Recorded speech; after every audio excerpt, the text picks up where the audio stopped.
Alright guys, this is our last screencast for this lesson sequence. This is going to be a shorter one because the bulk of what you're going to be doing with today's lesson is putting it all together.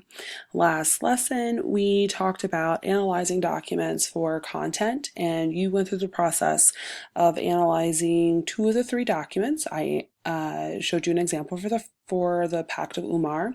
So you were tasked with completing an analysis of documents 1 and 3 and completing the graphical organizer, because remembering we're tying this all back to trying to determine if the information provided to us by David was accurate about the Islamic and Byzantine empires, or if whether or not maybe his bias was seeping in. So I wanted to start with some differences between the 2 empires first, before we moved on.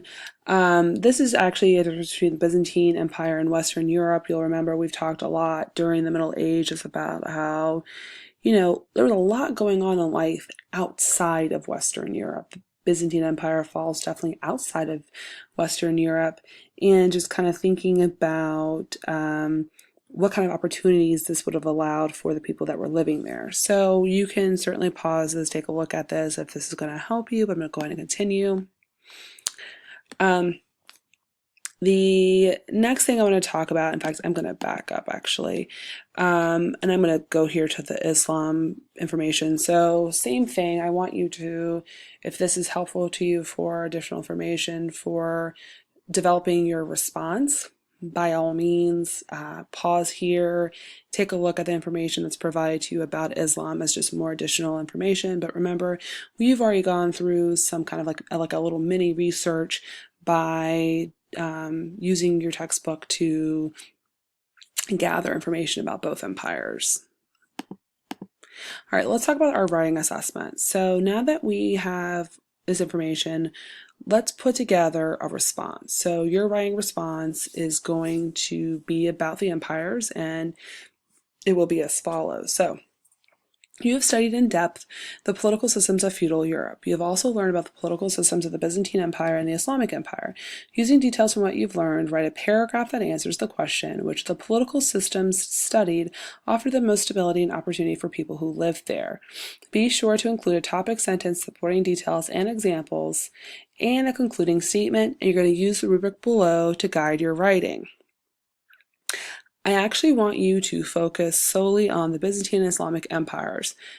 Based on our studies of feudal Europe, we've already kind of discussed how, there wasn't a lot of opportunity. So it'd be kind of hard to choose that one if we're talking about stability and opportunity for the people that lived there. So since we have focused more specifically on the Byzantine and Islamic Empire in this sequence, I want you to focus on those 2. And I want you to tell me which one, based on your research and the content analysis that we have completed, do you think fits that statement of the political system that offered the most stability and opportunity for the people that lived there.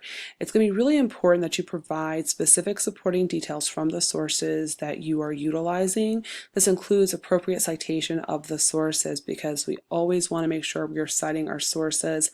We don't want to be in a situation where it looks like we're plagiarizing or anything like that. So I want to make sure that you definitely take care of doing that, but also don't forget your topic sentences, those, and your concluding statement. And of course, just remembering the basics of writing, thinking about syntax and spelling and grammar. Those are all things I will be looking at when I am assessing your writing. The document that you're going to complete this writing on is actually posted in the folder already. You will be submitting this to me digitally, as is noted on the assignment. Again, you are free to use any of the sources that we have utilized, that we have gone through in class. So your textbook sources, you can use, and you should definitely use the primary sources.